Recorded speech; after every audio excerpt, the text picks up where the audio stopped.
नमस्कार. सत्यमेव जयते या बातमीपत्रामध्ये आपलं स्वागत. मी स्नेहिल. या बातमीपत्राची सुरुवात एका महत्त्वाच्या बातमीनं. बातमी जगाचं ज्या महाकुंभ मेळ्याकडे लक्ष लागलेलं आहे तिथून समोर आलेली आहे. कारण प्रयागराजच्या महाकुंभ मेळ्यात आज मात्र भीषण आग लागली होती आणि या आगीत महाकुंभातील अनेक तंबू आणि सामान जळून खाक झालं. गॅस सिलेंडरचा भीषण स्फोट झाल्यामुळे ही आग लागल्याची माहिती मिळते. तातडीनं अग्निशमन दलाच्या 20 गाड्या घटनास्थळी दाखल झालेल्या आहेत. तर आग विझवण्यात यश आलंय. या घटनेनंतर उत्तर प्रदेशचे मुख्यमंत्री योगी आदित्यनाथ यांनी घटनास्थळी जाऊन आढावा देखील घेतलेला आहे. कुंभमेळ्यात आज भीषण आग लागली होती. यावेळेस आपण बघतोय की इथं धावपळ देखील झाली. जे तंबू इथं प्रशासनाच्या वतीने उभारण्यात आलेले आहेत ते या आगीमध्ये जळून भस्मसात झाले. सेक्टर 19 जवळ जो रेल्वेचा पूल आहे त्या पुलाखालीच अगदी ही आग लागली होती आणि सिलेंडरचा स्फोट झाल्यामुळे ही आग लागल्याचं इथं सांगण्यात आलेलं आहे. या आगीमध्ये सामानाचं मात्र नुकसान झालेलं आहे. तंबू देखील जळून खाक झाले आहेत. 20 अग्निशमन दलाच्या गाड्या इथं तातडीनं बोलावण्यात आल्या आणि या 20 अग्निशमन दलाच्या गाड्या इथं आल्यानंतर या आगीवर नियंत्रण मिळवण्यात यश आलं. तर योगी आदित्यनाथ जे मुख्यमंत्री आहेत उत्तर प्रदेशचे ते देखील इथं पोहोचले आणि त्यांनी या संपूर्ण घटनेचा आढावा घेतला.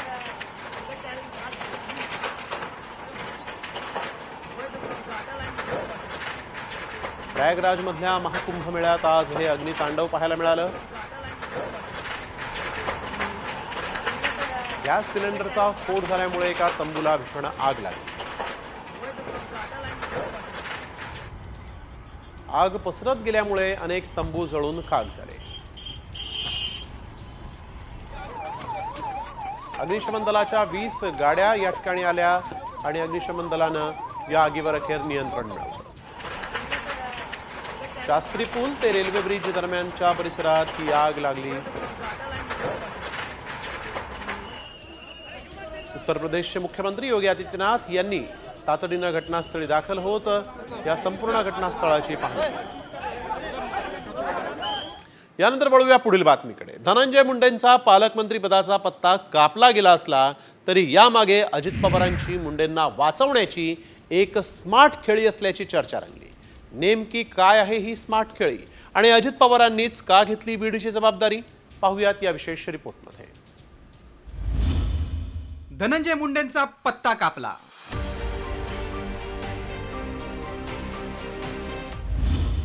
मुंडेंचं मंत्रिपद वाचवण्यासाठी दादांची खेळी. बीडच्या गुंडगिरी समोर दादागिरी चालणार.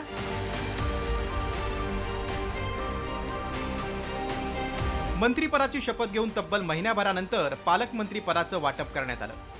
मात्र साऱ्या राज्याचं लक्ष लागत होतं ते बीडच्या पालकमंत्री पदाकडे. कारण सरपंच संतोष देशमुखांच्या हत्येचं कनेक्शन धनंजय मुंडेंच्या निकटवर्तीयांपर्यंत पोहोचल्यानं त्यांच्या मंत्रिपदाचा राजीनामा मागण्यात येतोय. त्यामुळे अजित पवारांनी त्यांना बीडच्या पालकमंत्री पदापासून दूर ठेवलं. मात्र सध्याची बीडची परिस्थिती पाहता आपणच अजितदादांना पालकमंत्रीपद न देण्याची विनंती केली होती असा दावा धनंजय मुंडेंनी केलाय. मला पालकमंत्री व्हायची इच्छा नव्हती हे मी स्वतः मगवा भाषणात पण सांगितलं आणि या अगोदर माझ्या पक्ष नेतृत्वालाच म्हणजे आदरणीय दादांना सुद्धा सांगितलं की सध्या परिस्थितीमध्ये बीडच्या ज्या पद्धतीचं जे काही चालू आहे त्यामुळं मी पालकमंत्री होणं हे बरोबर नाही. त्यामुळे आपण ती जिम्मेदारी घ्यावी ही दादांनाही मी विनंती केली स्वतः आणि माननीय मुख्यमंत्र्यांना सुद्धा विनंती केली. धनंजय मुंडेंना पालकमंत्री न करून अजितदादांनी स्मार्ट खेळी केली आहे. पालकमंत्री न करून दादांनी धनंजय मुंडेंचं एक प्रकारे मंत्रीपदच वाचवल्याची चर्चा रंगली. धनंजय मुंडेंच्या मंत्रिपदाच्या राजीनाम्याची जोरदार मागणी सुरू आहे. त्यांना पालकमंत्री केलं असतं तर आगीत आणखीनच तेल ओतलं गेलं असतं. त्यामुळे त्यांना बीडचं नव्हे तर दुसऱ्या कोणत्याही जिल्ह्याचं पालकमंत्री न करून कारवाई केल्यासारखा संदेश देण्याचा प्रयत्न केलाय. त्यामुळे मंत्रिपदाच्या राजीनाम्याची मागणी मागे पडू शकते. तर दुसरीकडे दादांनी बीडचं पालकमंत्रीपद स्वतःकडे ठेवल्यामुळे त्यांच्याकडून विरोधकांनी बीडमधील गुन्हेगारी कमी करण्याची अपेक्षा व्यक्त केली आहे. मात्र दादांच्या आडून दुसऱ्या कोणी कारभार चालू नये असा टोला आमदार रोहित पवारांनी लगावलाय. बीडमध्ये रेल्वेचा प्रश्न असेल, MIDCचा प्रश्न असेल, असे अनेक प्रलंबित प्रश्न आहेत. ते किमान आपल्या निमित्ताने मार्गी लागतील अशी अपेक्षा. दादा, आपल्याला विनंती आहे, बीडचा रक्तरंजित पॅटर्न बदलून बीडमध्ये बारामतीचा हरित पॅटर्न आपण राबवावा. पुण्यामध्ये ज्या पद्धतीने तुम्ही काम पूर्वी केलेलं आहे पवारसाहेबांच्या मार्गदर्शनाखाली, तसंच काम बीडमध्ये सुद्धा तुम्ही आज पक्षाचे तुमच्या पक्षाचे नेते असताना तुम्ही ते कराल अशी लोकांची अपेक्षा आहे. त्यामुळे तिथं खऱ्या अर्थाने तुम्ही पालकमंत्री आहात हे स्पष्टपणे दिसलं पाहिजे. नाही तर कुणीतरी तुमच्या पाठीमागे वेगळ्या काही गोष्टी करत असतील हे काय लोकांना तिथं आवडणार नाही. आणि सुरुवात करायची असेल तर पोलीस प्रशासनापासून सुरुवात केली पाहिजे. पालकमंत्री पदाचा पत्ता कापला गेल्यामुळे मुंडेंच्या मंत्रिपदाच्या राजीनाम्याची मागणी मागे पडणार की आणखी जोर धरणार हा खरा प्रश्न आहे. तर दुसरीकडे बीडमध्ये कायदा सुव्यवस्था राखण्याचं मोठं आव्हान अजितदादांसमोर देखील असणार आहे. ब्युरो रिपोर्ट, साम टीव्ही. तर दुसरीकडे रायगडच्या पालकमंत्री पदावरून आता वाद निर्माण झालाय. पालकमंत्री पदाचा निर्णय धक्कादायक आणि अनपेक्षित असल्याची प्रतिक्रिया भारत गोगावलेंनी दिली. रायगडचं पालकमंत्रीपद अदिती तटकरेंना देण्यात आलं आणि या निर्णयानंतर गोगावले समर्थकांनी महाडमध्ये रास्ता रोको केला होता. तर रायगडच्या विकासासाठी आम्ही एकमेकांना सहकार्य करू अशी प्रतिक्रिया अदिती तटकरे यांनी दिली आहे. जिल्ह्यामध्ये संपूर्ण वातावरण झालेलं होतं की पालकमंत्री भरतशेठ व्हावं म्हणून, आणि आत्ता जो निकाल आला आहे तो अनपेक्षित आहे, तो मनाला पटणारा नाही आहे. परंतु ठीक आहे, आता जे काय आमचे नेते एकनाथ शिंदे साहेब जो निर्णय घेतील, जो असेल तो आम्हाला मान्य करावा लागेल. कारण ते आमचे नेते आहेत, त्यांच्या नेतृत्वाखाली आम्ही सगळेजण काम करतो आहे. त्यांच्या मनात काय असेल किंवा काय तर ते सांगतील. वाटतं की महायुतीच्या कुठल्याच कार्यकर्त्यांनी आमच्या कुठल्याच सहकारी नाराज होण्याचं कारण नाही. भरत शेठ माझे सहकारी मंत्री आहेत, त्याच्यामुळे जिल्ह्यामध्ये काम करत असताना जरीही पालकमंत्री म्हणून त्या ठिकाणी मला जबाबदारी दिलेली असेल, त्यामुळे एक व्यवस्थित पद्धतीनं समतोल राखून आम्ही एकमेकांना सहकार्य करून आमचा जिल्हा कसं पुढं नेता येईल यासाठीच आम्ही त्या ठिकाणी काम करणार आहोत. सगळ्यांना व्यवस्थितरित्या त्यांच्या समवेत एक चांगल्या पद्धतीनं समन्वय साधूनच जिल्ह्याला पुढे नेण्याचं काम हे त्या ठिकाणी माझ्याकडून होणार आहे. तर पालकमंत्री पदावरून आता शिवसेनेतही नाराजी सुरू असल्याचं चित्र पाहायला मिळालं. या बंडामध्ये साथ देणाऱ्या भरत गोगावले तसंच दादा भुसे यांना पालकमंत्री पद देण्यात आलेलं नाही आणि याचंच कारण एकनाथ शिंदेंना विचारणार असल्याची प्रतिक्रिया मंत्री गुलाबराव पाटील यांनी दिली. तसंच दोघांना पालकमंत्री पद देण्याची मागणी करणार असल्याचं देखील त्यांनी पुढे म्हटलंय. निश्चितपणाने त्यांना पालकमंत्रीपद मिळायला पाहिजे होतं या विचाराचा मी आहे. कारण की शेवटी भरतशेठ गोगावले असतील किंवा दादा भुसे असतील हे आमचे जुने लोक आहेत आणि त्यांना पालकमंत्रीपद दिलं गेलं पाहिजे होतं. पण आता शेवटी शिंदे साहेबांना आम्ही विचारणार आहेत की असं काय झालं की या लोकांना टाळण्यात आलेलं आहे. तर आम्ही त्यांच्याकडे ही मागणी करू की एकनाथ शिंदे आणि गोगावलेंना पालकमंत्रीपद मिळावं. आणि आता बातमी धनंजय मुंडेंनी केलेल्या गौप्यस्फोटाची. पहाटेचा शपथविधी हे षडयंत्र होतं, शपथविधीला जाऊ नका असं अजित पवारांना मी सांगत होतो, असा खळबळजनक गौप्यस्फोट मंत्री धनंजय मुंडेंनी केला. राष्ट्रवादीच्या अधिवेशनात मुंडे बोलत होते. पहाटेच्या शपथविधीला जाऊ नका म्हणून अजित पवारांच्या पाया पडलो, ती शपथ त्यांनी घेतली, पण शिक्षा मात्र मला मिळाली अशी खंतही धनंजय मुंडेंनी बोलून दाखवली.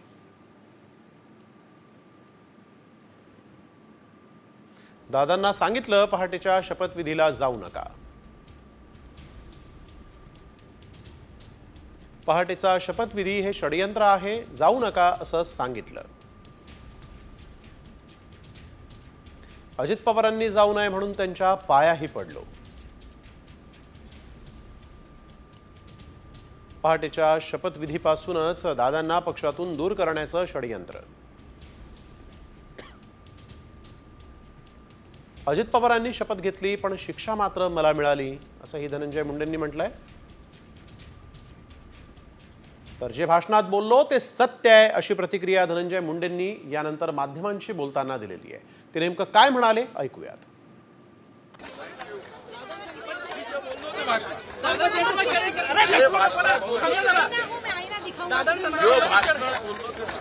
तर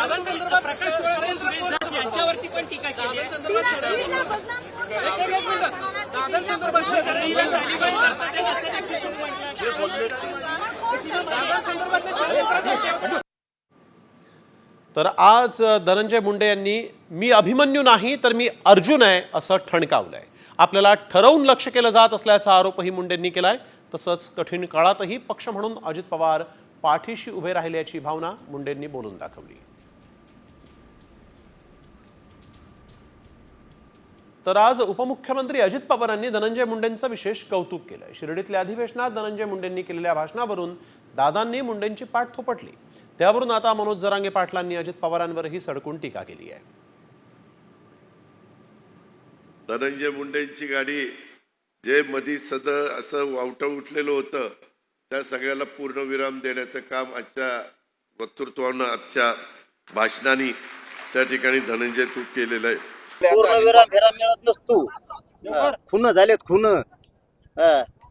तुमचं राजकारण चुलीत घाला तिकडं. ते नाटकं नाही शिकवायचे. याच्या चार्जशीट मध्ये एकही टोळीतला माणूस खंडणीतला आणि खुनातला सुट्टा कामा नाही. एक बी सगळे 302 आणि मोक्यात आले पाहिजे. त्यांना सांभाळणारे पण खून करणाऱ्यापेक्षा आणि खंडणी मागणाऱ्यांपेक्षा संघटित गुन्हेगारी करायला लावणारा हा सगळ्यात मोठा गुन्हेगार आहे. सरपंच हत्येप्रकरणी संशयाच्या भोवऱ्यात असलेल्या वाल्मिक कराडचे दररोज नवनवे कारनामे समोर येत आहेत.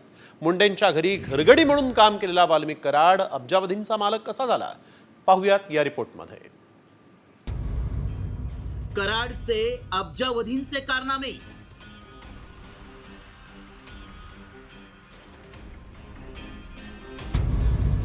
वाल्मिकची संपत्ती की कुबेराचा खजिना.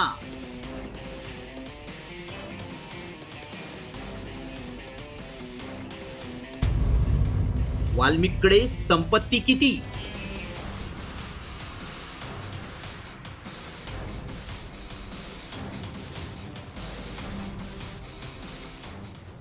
सरपंच संतोष देशमुख हत्या प्रकरणाचा सूत्रधार असल्याचा ठपका ठेवलेल्या वाल्मिक कराडबाबत दररोज नवनवे खुलासे समोर येत आहेत. त्यातच आता वाल्मिक कराडकडे अब्जावधींची संपत्ती असल्याचं समोर आलंय. वाल्मिक कराडनं खरेदी केलेली संपत्ती दोन्ही पत्नी आणि नातेवाईकांच्या नावावर खरेदी केल्याचंही पुढे आलंय. त्यातच आता कराडची दुसरी पत्नी ज्योती जाधवच्या नावावर खरेदी केलेल्या जमिनीचा सातबाराच दमान यांनी सोशल मीडियावर पोस्ट केलाय. मात्र वाल्मिकची संपत्ती कुठे आणि किती आहे पाहूयात. पिंपरी चिंचवडच्या काळेवाडीत मंजिरी आणि वाल्मिकचा 4 BHKचा फ्लॅट आहे, ज्याची किंमत 3.25 कोटी रुपये इतकी आहे. तर पिंपरी चिंचवडच्या वाकडमध्येच वाल्मिक आणि मंजिरीच्या नावे 2 BHKचा फ्लॅट देखील आहे, ज्याची किंमत जवळपास 1 कोटी रुपये इतकी आहे. पुण्यात त्याची दुसरी पत्नी ज्योती जाधव आणि विष्णू चाटेच्या नावे आलिशान ऑफिस आहे, ज्याची किंमत 35 कोटींच्या घरात आहे. तर पुण्यातल्या मगरपट्ट्यात ड्रायव्हरच्या नावे इमारतीचा मजला आहे, त्याची अंदाजे किंमत 75 कोटी रुपये इतकी आहे. हडपसरमध्ये ज्योती जाधवच्या नावे 2 फ्लॅट्स असून त्यांची किंमत 3 कोटी रुपये इतकी आहे. तर सिमरी पारगावमध्ये सुदाम नरोडेच्या नावे 50 एकर जमीन आहे. बार्शीतल्या शेंद्रीत ज्योती जाधवच्या नावे 50 एकर जमीन आहे. सिमरी पारगावमध्ये मनीषा नरोडेच्या नावे 10 ते 12 एकर जमीन आहे. सिमरी पारगावमध्येच वॉचमन योगेश काकडेच्या नावे देखील 15 ते 20 एकर जमीन आहे. जामखेडच्या दिघोळमध्ये ज्योती जाधवच्या नावावर 15 ते 20 एकर जमीन आहे. बीडमध्ये 50 एकर, बार्शीत 45 एकर, तर सोनपेठमध्ये 50 एकर जमीन आहे. याशिवाय केज, परळी आणि बीडमध्ये 4 ते 5 वाईन शॉप आहेत. वाल्मिक कराडच्या संपत्तीबाबत मोठे खुलासे होत असल्यानं या प्रकरणात ईडीनं लक्ष घालायला हवं अशी मागणी शरद पवारांच्या राष्ट्रवादीनं केली आहे. ईडीची एंट्री व्हायला पाहिजे आता या संपत्तीच्या आकड्यावर. हो, व्हायला पाहिजे ना. ज्या पद्धतीने संपत्ती बाहेर येते, ज्या पद्धतीने येते त्या पद्धतीने व्हायलाच पाहिजे तपास. बरं, ह्या संपत्ती कुणाची असावी असं वाटतं तुम्हाला? विदेशात तुम्हाला काही शंका वाटते घ्यायचं? मी तुम्हाला म्हणतो ट्रान्झॅक्शन बघितले सगळ्याच गोष्टी लक्षात येतील तुम्हाला. औष्णिक विद्युत केंद्रांची राख ते धनंजय मुंडेंसोबत कंपन्यांमध्ये असलेली भागीदारी यातून वाल्मिकनं अब्जावधींची माया जमवल्याची चर्चा रंगली आहे. त्यामुळे या प्रकरणाची ईडी मार्फत चौकशी होणार की ईडी विरोधकांच्या मागणीकडे दुर्लक्ष करणार याचीच राज्याला उत्सुकता लागली आहे. ब्युरो रिपोर्ट, साम टीव्ही न्यूज. सरपंच हत्येवरून जरांगेंनी मुंडेंवर निशाणा साधला. आजच्या संभाजीनगरच्या जनआक्रोश मोर्चात जरांगेंनी मुंडेंवर गंभीर आरोप केले. मुंडेंनी टोळ्या उभ्या केल्या आहेत, त्या टोळ्या संपवाव्या लागतील असंही जरांगेंनी म्हटलं आहे.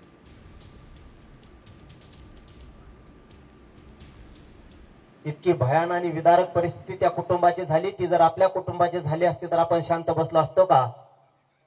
हा प्रश्न प्रत्येकानं राज्यातल्या मराठ्यांनी स्वतःला विचारा. अशी वेळ कोणावर येऊ नये आणि पुढच्या काळात येऊ द्यायची नसेल तर या धनंजय मुंडेच्या टोळ्या आपल्याला संपवाव्या लागणार आहेत, त्याशिवाय चालणार नाही. कारण याने ह्या टोळ्या उभा केल्या. कारण त्याचं नाव आपण कधी घेत नव्हतं, पण ज्या दिवशी धनंजय देशमुखांना पोलीस स्टेशन मध्ये जाऊन धमकी देण्यात आली त्या 26 दिवसानंतर आपण त्याचे लोक शांत केले नाही म्हणून त्याचं नाव घ्यायला सुरुवात केली. नाराज असलेल्या भुजबळांनीच एक सूचक विधान केलंय. मंत्री नाही त्यामुळे राज्य आणि संपूर्ण देशभरात काम करू शकतो असं भुजबळांनी म्हटलंय. त्यामुळे छगन भुजबळ आता राष्ट्रीय राजकारणात सक्रिय होणार असल्याची चर्चा रंगू लागली आहे. काही कल्पना सरकारमध्ये नसल्यामुळे नक्की कोण नाराज आहे काय मला काही माहित नाही. आणि काय मी कालच ती यादी वाचलेली आहे. नाही तर मी मंत्री नाही तर माझ्याकडे कसं देणार. सैफ अली खानवरती त्याच्यामुळे आपला महाराष्ट्र आणि अख्खा देश हेच आपलं कार्यक्षेत्र आहे. आणि आता बातमी आहे सैफ अली खानच्या हल्ल्यासंदर्भातली. सैफ अली खान हल्ल्या प्रकरणातील आरोपीला 5 दिवसांची पोलीस कोठडी सुनावण्यात आली. मोहम्मद शरीफुल इस्लाम शहजाद असं या आरोपीचं नाव आहे. त्याला ठाण्यातून अटक करण्यात आली आहे. या प्रकरणामध्ये इंटरनॅशनल कनेक्शन असल्याचं बोललं जात आहे आणि त्या दिशेनं आता तपास केला जातोय.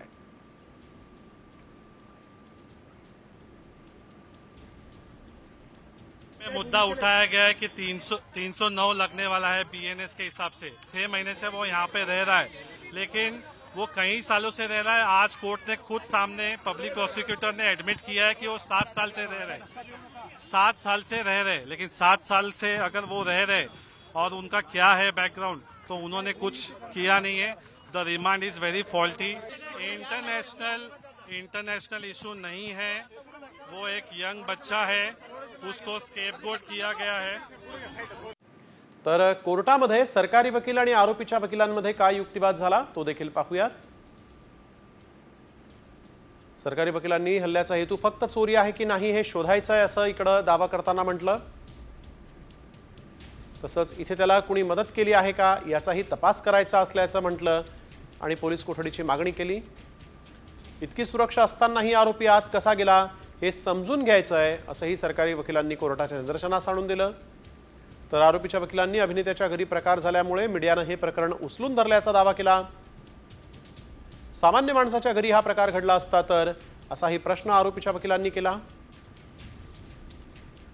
त्या प्रकरणाला इतकं महत्त्व प्राप्त झालं नसतं असंही आरोपीच्या वकिलांनी म्हटलेलं आहे. तर आरोपी हा सराईत गुन्हेगार नाही असाही दावा आरोपीच्या वकिलांनी केला आहे. सरकारी वकिलांनी कोणता एरिया सेलिब्रिटींचा आहे की नाही हे त्याला माहीत होतं असंही म्हटलंय. आरोपी हा सराईत गुन्हेगार असण्याची शक्यता असल्याचा दावा सरकारी वकिलांनी केला आहे.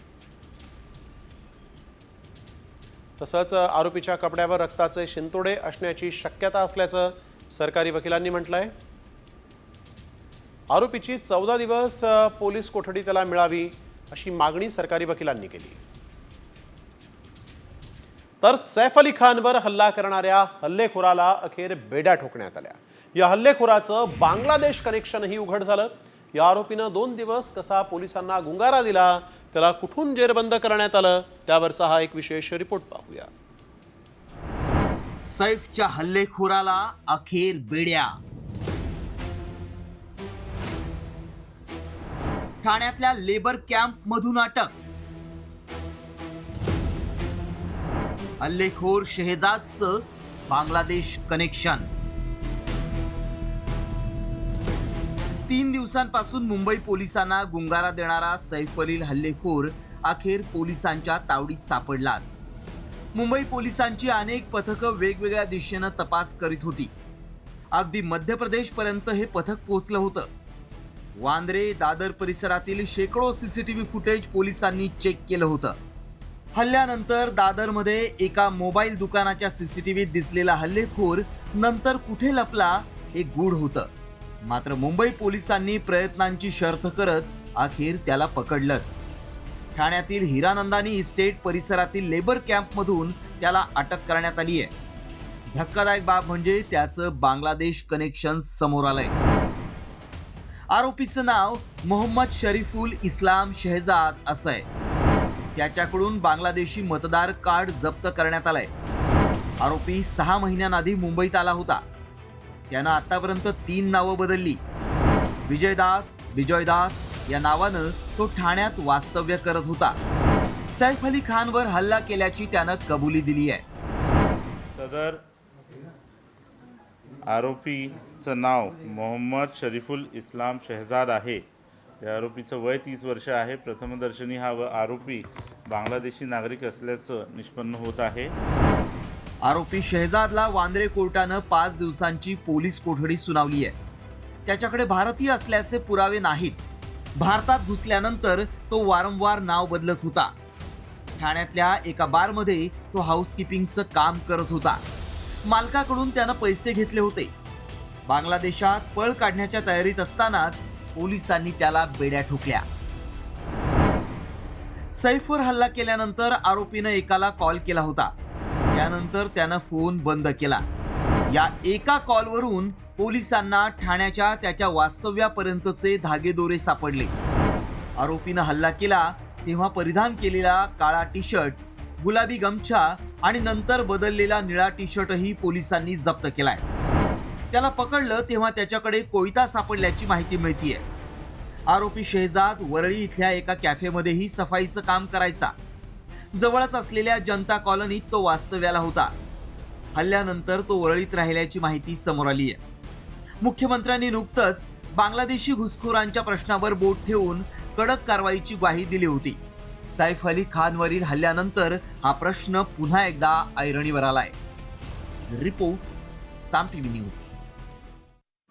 3 दिवसांनंतर सैफ अली खानच्या या संपूर्ण हल्ल्या प्रकरणातला जो मुख्य आरोपी आहे त्याला पकडण्यात पोलिसांना यश आलं. हल्लेखोराला पकडल्यानंतर आता पोलीस या प्रकरणाचा सखोल तपास करतायत. मात्र ज्या बुर्जी पाववाल्यामुळे या आरोपीला पकडण्यात पोलिसांना यश आलं त्या बुर्जी पाववाल्याशी यावेळेस बातचीत केली आमच्या प्रतिनिधीनं. पाहूया त्यानं नेमकं काय म्हटलंय.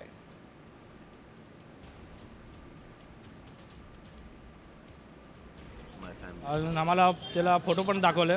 स्टेशनचे फोटो दाखवले. त्यानंतर ते बिल्डिंगच्या तिकडचे पण फोटो दाखवले. अजून इकडचा CC कॅमेराचा व्हिडिओ दाखवला मला की माझ्या दुकानावर आलं होतं. त्यांनी पाणी पिलं आणि तिकडे आलं. अजून माझ्याकडनं आलू पराठा आहे, भुर्जी पाव सगळं भेटते तिकडं. तो त्यांनी आता काय खाल्लं तर माहीत नाही. लंच टाईम आहे, गर्दी असतं भरपूर. मग त्यांनी खाल्ल्या. अजून पाणी पण पिलं. वळूया पुढील बातमीकडे. महायुती सरकारनं निवडणुकीपूर्वी लाडक्या बहिणींना 2100 रुपये देण्याची घोषणा केली आणि याच 2100 रुपयांबाबत महिला आणि बालकल्याण मंत्र्यांनी एक महत्त्वाचं विधान केलं. त्या नेमक्या काय म्हणाल्या आणि पैसे लाडक्या बहिणींना कधी मिळणार पाहूयात या विशेष रिपोर्टमध्ये. लाडकीला 2100 रुपये नाहीच.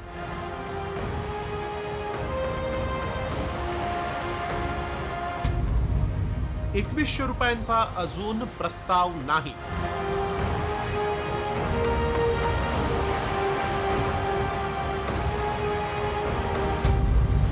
मंत्र्यांच्या विधानानं लाडकीचा जीव टांगणीला.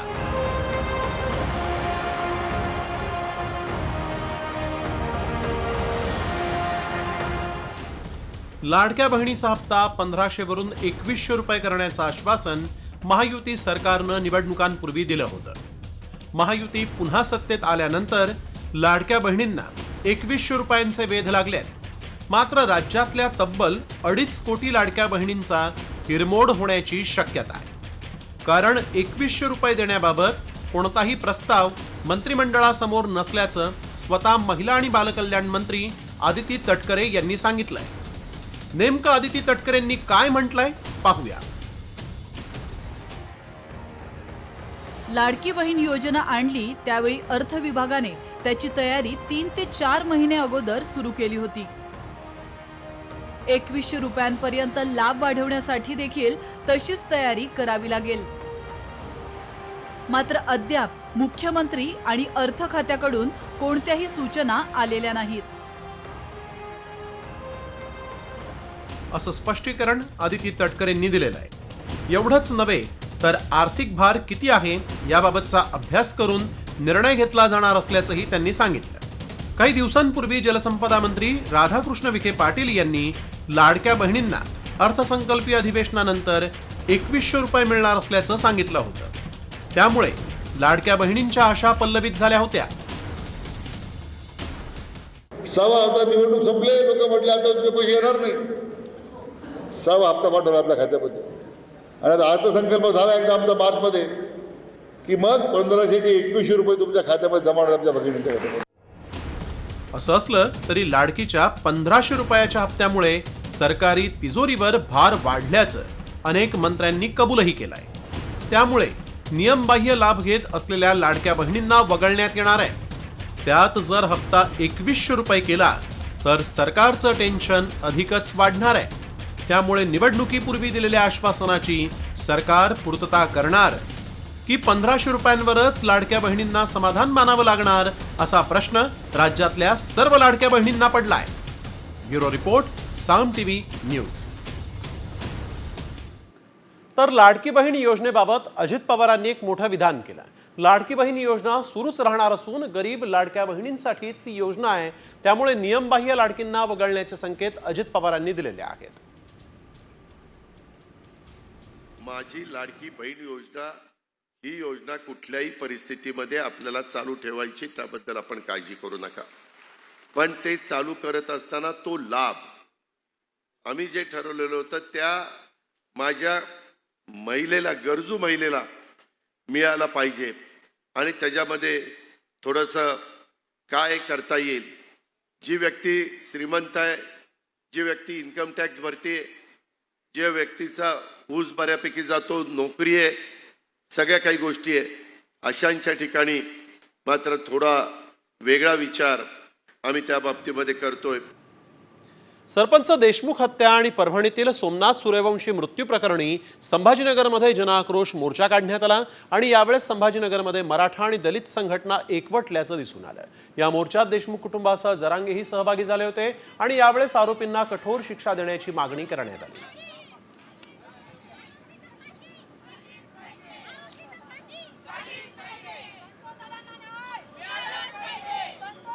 शाहू आंबेडकरांच्या महाराष्ट्रामध्ये जर एवढी माणुसकीला काळीमा फासणारी घटना घडत असेल आणि त्याला न्याय मागायसाठी जर लाखोच्या संख्येने रस्त्यावर उतरावं लागत असेल तर याच्यासारखी लाजिरवाणी गोष्ट कोणतीच नाहीये.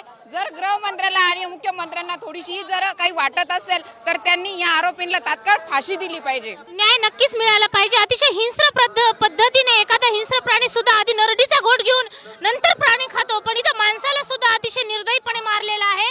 तर स्वर्गवासी संतोषांना देशमुख यांना न्याय मिळाला पाहिजे. आरोपीला फाशीची शिक्षा ही नक्कीच झाली पाहिजे. तर या मोर्चामध्ये महिलांनी संतप्त अशा प्रतिक्रिया दिल्या. संतोष देशमुख हत्या प्रकरणामध्ये पोलीस यंत्रणा राबलीच नाही असा आरोप वंचित बहुजन आघाडीचे नेते प्रकाश आंबेडकर यांनीही केला आहे. प्रकाश आंबेडकरांनी नेमका काय आरोप केलेला आहे पाहूयात.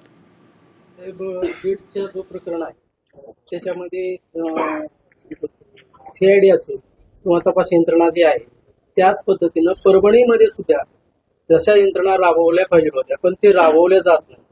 त्याच्याकडे कसं बघतात? असे बीडमध्ये पोलीस यंत्रणा राबलीच नाही. तुमची माहिती चुकीची आहे. नागपूरमध्ये युवक काँग्रेसनं सरसंघचालक मोहन भागवतांच्या विरोधात आंदोलन केलं.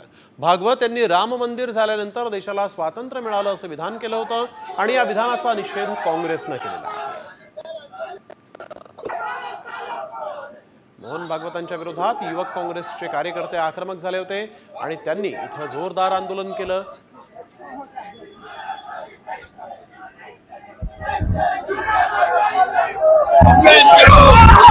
तर मोहन भागवत यांनी नेमकं काय विधान केलं होतं ज्यामुळे युवक काँग्रेसचे कार्यकर्ते रस्त्यावर उतरले ते विधानही पाहूया. रोजी भारत की रोजी रोटी का भी रास्ता राम मंदिर के प्रवेश द्वार से जाता है, ये ध्यान रखो.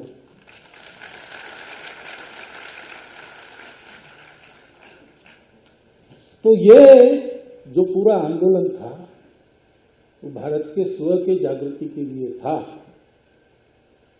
भारत फिर से भारत बनकर अपने पैरों पर खड़ा होकर दुनिया को दिग्दर्शित करे, इसलिए था।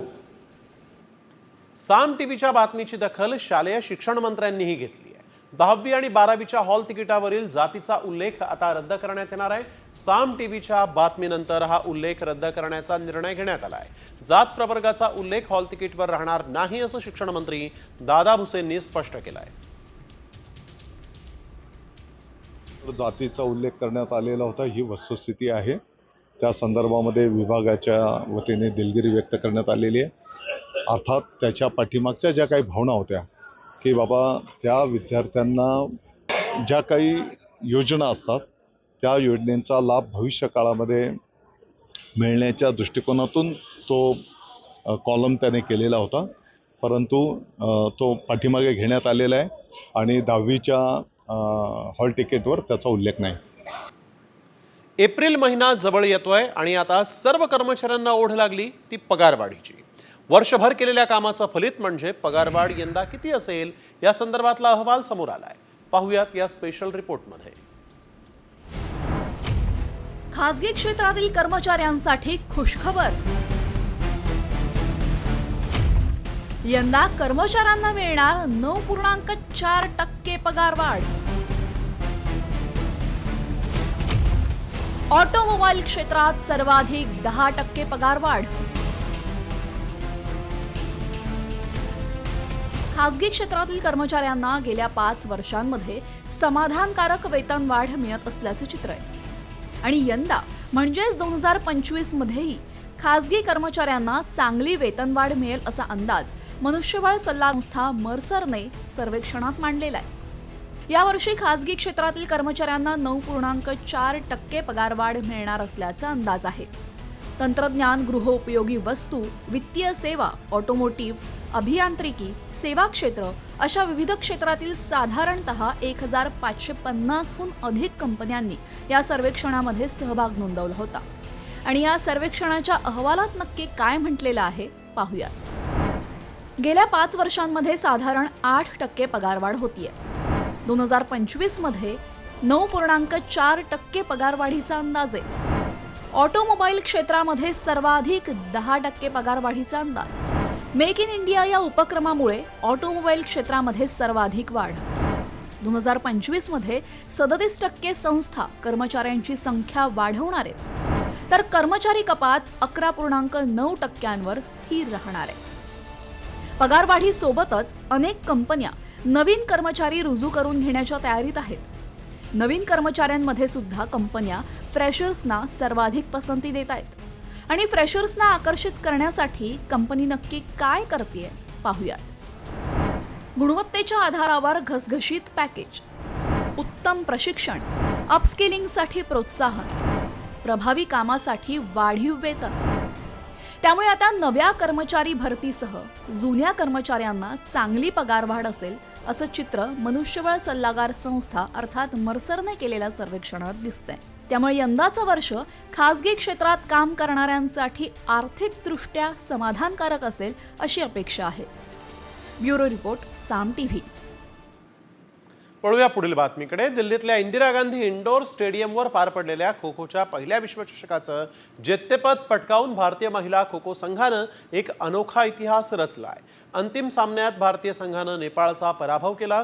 भारतीय महिला खेळाडूंनी संपूर्ण अंतिम सामन्यामध्ये वर्चस्व गाजवलं आणि 38 गुणांनी विजय मिळवलेला आहे। मुंबईकरांना शॉक देणारी बातमी आहे, कारण नव्या वर्षात मुंबईकरांना जादा लाईट बिल येणार आहे। उपनगरामध्ये वीज पुरवठा करणाऱ्या बेस्ट, टाटा पॉवर आणि अदानी इलेक्ट्रिसिटी आणि यांनी वीज नियामक आयोगाकडे पुढील 5 वर्षांसाठीचे दरवाढीचे प्रस्ताव दाखल केले आहेत। बेस्टनं आपल्या विजेच्या दरात 15% भाडेवाढ सुचवलेली आहे, तर टाटा आणि अदानींची दरवाढ पुढच्या वर्षापासून लागू होणार आहे। तीनही कंपन्यांचे नवे वीज दर मार्चमध्ये जाहीर होऊन एप्रिलमध्ये लागू होणार आहेत। तर 100 युनिटपर्यंत वापरकर्त्यांना 2 रुपये दरवाढ असेल।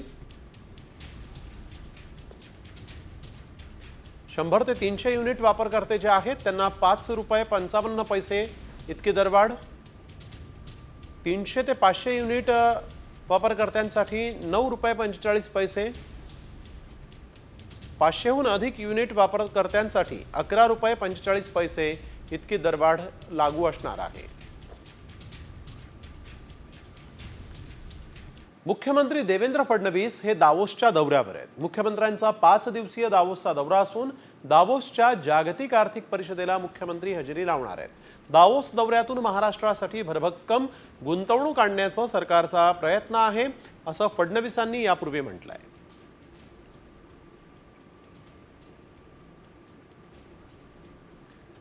यानंतर एक अनोखी बातमी. एका घोड्याची किंमत किती आहे?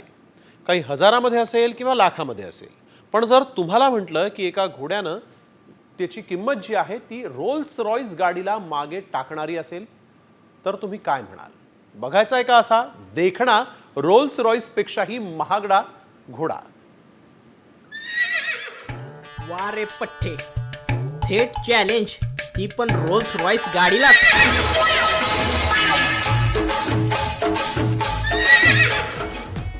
पट्ट्या भिडला थेट 10 कोटीच्या गाडीला आणि पाडलं माग. वाऱ्याला माग टाकणाऱ्या घोड्यानं किमतीत पण गाडीला माग टाकलं आणि चितपट केलं. जिंकलं दोस्ता, जिंकलं. ही हाय घोडा. तुम्ही म्हणाल यात काय नवीन? इकडे नीट बघा. अहो, ही असा तसा घोडा नाही, हैदराबादच्या नवाबाचा घोडा आहे. तो पण सोनेरी, एकदम गोल्डन चमकणारा. त्यात पण देशात एकमेव असल्याचा दावा केला जातो. कसे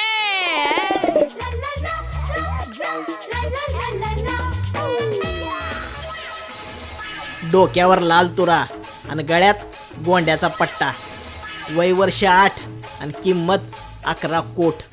जसा ऋतू तसाच खुराक खातो, म्हणून तर दमदार दिसतो. घोड्याच्या याच खुबीमुळं त्यानं रोल्स रॉयस गाडीला किमतीत दणका दिलाय. घोडा पाळणं बी काय सोपं नाही दोस्तांनो. हाऊस आणि तितकाच खिसा बी गरम पाहिजे. हे सगळं बघून घोडा म्हणत असेल, टेन्शन घेऊ नका, मी आहे ना. आता अख्खं मार्केट आपलंच आहे. बारामतीहून मंगेश कचरे, साम टीव्ही. सिंधुदुर्गातल्या दोडामार्ग तालुक्यात जंगलामध्ये उडणाऱ्या खारीचं दुर्मिळ दर्शन झालं. इंडियन जायंट फ्लाइंग स्क्विरल या प्रजातीची ही अधिकृत शास्त्रीय नोंद ही मेळघाटच्या जंगलामधून आहे. इतर प्रदेशामधून अधिकृत शास्त्रीय नोंद नाही. अशा परिस्थितीत या प्रजातीचं दर्शन आता सिंधुदुर्गात झालेलं आहे. त्यामुळे प्राणी अभ्यासकांसाठी आता ही खार पर्वणी ठरतीये.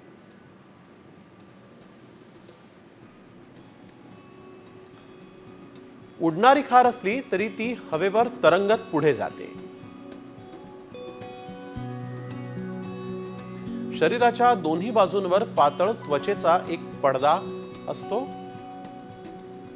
दूरच्या फांदीवर जाण्यासाठी हातपाय ताणून हवेत ही खार सूर मारते. सूर मारल्यावर पातळ त्वचेचा पडदा उघडतो. हवेवर तरंगून इच्छित जागेवर ही खार पोहोचते.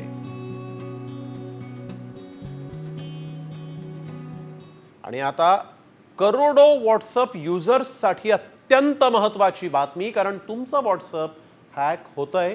हे आम्ही नाही तर व्हॉट्सअपची पॅरेंट कंपनी मेटाच्या झुकरबर्ग यानंच हा गंभीर इशारा दिलेला आहे. व्हॉट्सअप हॅक झाल्यास गोपनीयता संपुष्टात येते असं वक्तव्य झुकरबर्गनं केलं. या पार्श्वभूमीवर आणि काही घटना समोर आल्यानंतर ब्रिटनमधील पोलिसांनी आता इशारा जारी केला आहे.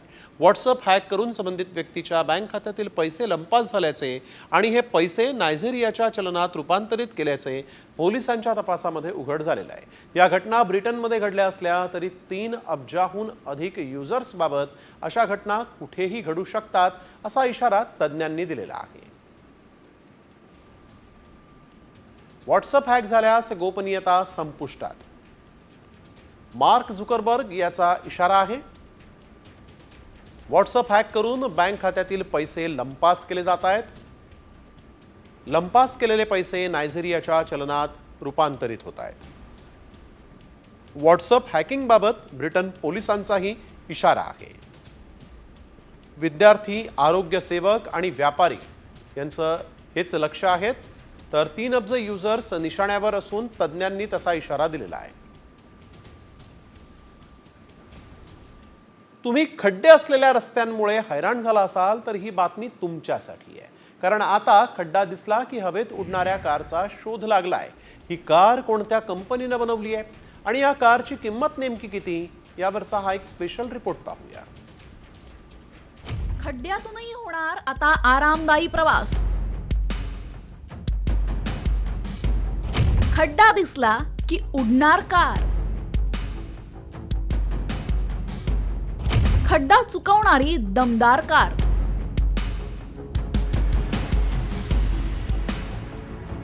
तुम्ही खड्डे असलेल्या रस्त्यावरनं प्रवास करत असताना खड्डा दिसला की तो चुकवण्यासाठी कार जर हवेत उडाली तर तुम्ही म्हणाल हे केवळ स्वप्नातच शक्य आहे, कारण खड्डा दिसला की कार हवेत कशी उडू शकते? हे कसं शक्य आहे? पण होय, हे शक्य आहे. BYD कंपनीने खड्डा दिसला की तो चुकवून हवेत उडणाऱ्या इलेक्ट्रिक सुपर कारचा शोध लावलाय. BYD यांगवांग U9 ही सेल्फ ड्रायव्हिंग कार आहे. ही कार खड्डा दिसला की अत्यंत वेगाने 6 मीटर लांब हवेत झेप घेते. त्यामुळे तुम्ही आरामदायी प्रवास करू शकता. या कारची वैशिष्ट्ये काय आहेत पाहूया.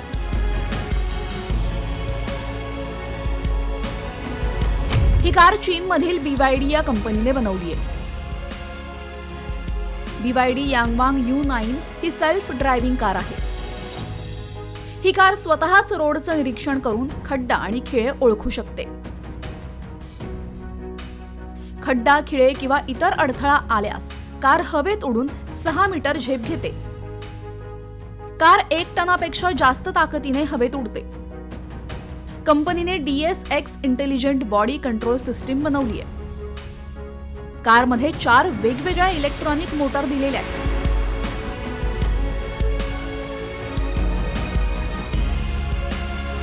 खड्डा दिसला की हवेत उडणारी कार चीनच्या BYD कंपनीने बनवली असली तरी या कारची किंमत 2.5 कोटी असणार आहे. त्यामुळे ही कार स्वप्नवत असली तरीही तुमचा खिसा खाली करणारी आहे. त्यामुळे ही कार भारतीय बाजारात कधी येणार याकडे आता लक्ष लागले. ब्युरो रिपोर्ट, साम TV न्यूज. भारतीय क्रिकेटची पंढरी असलेल्या वानखेडे मैदानाला आज 50 वर्ष पूर्ण झाली आणि या निमित्तानं वानखेडे मैदानामध्ये एका भव्य सोहळ्याचं आयोजन करण्यात आलं होतं. भारतीय क्रिकेट संघाचं नेतृत्व केलेल्या मुंबईच्या 8 कर्णधारांचा सत्कार करण्यात आला. सुनील गावस्कर, दिलीप वेंगसरकर, रवी शास्त्री, भारतरत्न सचिन तेंडुलकर, रोहित शर्मा, अजिंक्य रहाणे, सूर्यकुमार यादव या सर्वांचा सन्मान यावेळेस झाला. त्याचबरोबर BCCI आणि मुंबई क्रिकेट असोसिएशनच्या 3 माजी अध्यक्षांचा देखील सत्कार करण्यात आला. त्यावेळेस 2025 चॅम्पियन ट्रॉफीचंही अनावरण करण्यात आलं.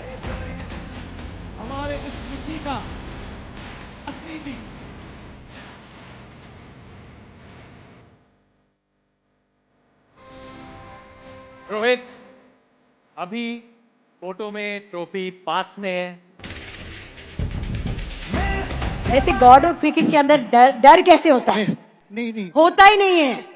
मेरे टीम का नाम मुंबई था. डर सामने वाले को लगना चाहिए. डर सामने वाले को लगना चाहिए. ऑब्वियसली एक एंजाइटी थी, मुझे जाके बैटिंग करनी है. मगर उस साल जब मैं खेला तो हमारे टीम में उस सीजन में अगर आप देखो तो 7 इंडिया प्लेयर्स थे. 11 में अगर 7 इंडिया प्लेयर्स खेल रहे हैं तो ये एक अंडरस्टैंडेबल चीज है कि सामने वाले को डर लगेगा. तेलुगू सुपरस्टार महेश बाबू आणि अभिनेत्री नम्रता शिरोडकरच्या मुलीचा एक व्हिडिओ व्हायरल होतोय. नम्रतानं तिची मुलगी सितारा हिचा एक व्हिडिओ शेअर केलाय. यात तिची मुलगी चक्क मराठी आरती म्हणताना दिसते. आपल्या गोड आवाजात दुर्गेची आरती म्हणणाऱ्या सिताराचा हा व्हिडिओ सध्या चांगलाच व्हायरल झालाय. नम्रतानंही आपल्या लेकीचं कौतुक केलंय. सितारा 3 वर्षांची असतानाचा हा जुना व्हिडिओ पुन्हा एकदा व्हायरल होतोय. प्रनादना पेयम पे दरुणा विस्तारी पारी वारी जन्मवरांत्रेवाही पाले पललो वाता संघटनेवारी जय देवी जय देवी जय देवी जय देवी वदंतो विघ्नासा एचा कोल्हापुरात टक्कलग्रस्तांना आयुर्वेदिक तेल लावणाऱ्या सलमान नावाच्या व्यक्तीवर महापालिकेनं कारवाई केली आहे. डोक्यावर हे सिक्रेट तेल लावल्यानंतर केस येतात असा दावा या सलमान नावाच्या व्यक्तीनं केला होता. गेले 8 दिवस सलमान कोल्हापुरातील महावीर गार्डनमध्ये टक्कलग्रस्तांना केस येण्यासाठी त्यांच्या डोक्यावर तेल लावत होता. तेल लावण्यासाठी टक्कलग्रस्तांनी गर्दीही केली होती. अखेर 8 दिवसांनंतर जागी झालेल्या महापालिकेनं तेलाच्या संशोधनासंदर्भात पुरावे सादर करण्याचे आदेश सलमानला दिलेले आहेत. वळूया पुढील बातमीकडे. महाकुंभात एक देखणी साध्वी आली आहे. या देखण्या साध्वीचा व्हिडिओ तुफान व्हायरल होतोय. सगळ्यांना उत्सुकता आहे, ही साध्वी आहे तरी कोण, तिचं नाव काय? आम्ही हे सगळं शोधून काढलं. खरंच ही तरुणी साध्वी आहे का? पाहूयात यामागचं व्हायरल सत्य काय. महाकुंभात साध्वी की मॉडेल?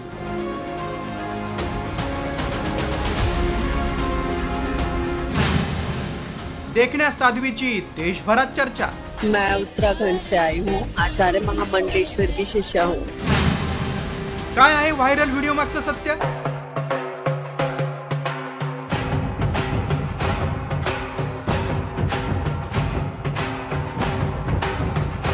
प्रयागराजच्या महाकुंभ मेळ्यातील या देखण्या साध्वीची चर्चा अख्ख्या देशभरात होते. ही साध्वी कोण आहे? या साध्वीचं नाव काय? ही खरंच साध्वी आहे का? याची चर्चा सोशल मीडियावर होते. गळ्यात रुद्राक्षाची माळ, साध्वी सारखंच वस्त्र परिधान. मैं उत्तराखंड से आई हूँ, आचार्य महामंडलेश्वर की शिष्या हूँ. कडाक्याच्या थंडीत उत्तर प्रदेशच्या प्रयागराजमध्ये कोट्यवधी लोक सहभागी झाले. ही साध्वी ही महाकुंभात सहभागी झाली. करोडो साधू संतांमध्ये याच तरुणीचा व्हिडिओ प्रचंड व्हायरल होतोय. काहींनी तर ही देखणी तरुणी साध्वी कशाला बनली असे म्हणतायत, तर काहींनी तर आपणही महाकुंभात जायला हवं अशा कमेंट्स दिल्यात. काय मेसेज व्हायरल होत आहेत ते पाहूया. प्रयागराजच्या महाकुंभ मेळ्यात देखणी साध्वी आली. ही साध्वी कुंभमेळ्यात सहभागी झाली असून आचार्य महामंडलेश्वर स्वामी कैलाश नंदगिरी महाराजांची ती शिष्य आहे. हा मेसेज आणि तिचे व्हिडिओ व्हायरल होत आहेत. त्यामुळे ही साध्वी आहे का याची आम्ही पडताळणी सुरू केली. आमच्या व्हायरल सत्य टीमनं या व्हिडिओची पडताळणी केली. त्यावेळी काय सत्य समोर आलंय पाहूयात. हर्षा रिछारिया असं या 30 वर्षीय मॉडेलचं नाव आहे. हर्षा अँकरिंग, मॉडेलिंग आणि ॲक्टिंगही करते. मूळची भोपाळची रहिवासी, सध्या उत्तराखंडमध्ये वास्तव्य. अध्यात्माच्या आवडीमुळे हर्षा महाकुंभ मेळ्यात सहभागी झाली. हर्षा ही कुंभमेळ्यात तिच्या आवडीमुळे सहभागी झाली होती. त्यामुळे आमच्या व्हायरल टीमनं हर्षाशी संपर्क साधला. तेव्हा ती काय म्हणाली पाहूया. मी अजूनही साध्वी बनलेली नाही. साधू होण्यासाठी दीक्षा घ्यावी लागते. अनेक विधी करावे लागतात. माझा पोशाख पाहून लोकांनी माझं नाव साध्वी हर्षा ठेवलं. मला सर्वात सुंदर साध्वी म्हटलं जातंय. हे सर्व पाहून बरं वाटतं, पण मला साध्वीचा टॅग देणं योग्य नाही. 2 महिन्यांपूर्वी हर्षा रिछारियानं बँकॉकमध्ये डेस्टिनेशन वेडिंग शो केला होता. ती मॉडेलिंगमध्ये करिअर करते. त्यामुळे आमच्या पडताळणीत व्हायरल व्हिडिओत दिसणारी तरुणी साध्वी असल्याचा दावा असत्य ठरलाय. हर्षा रिछारिया ही साध्वी नसून मॉडेल असल्याचं समोर आलंय. ब्युरो रिपोर्ट, साम टीव्ही.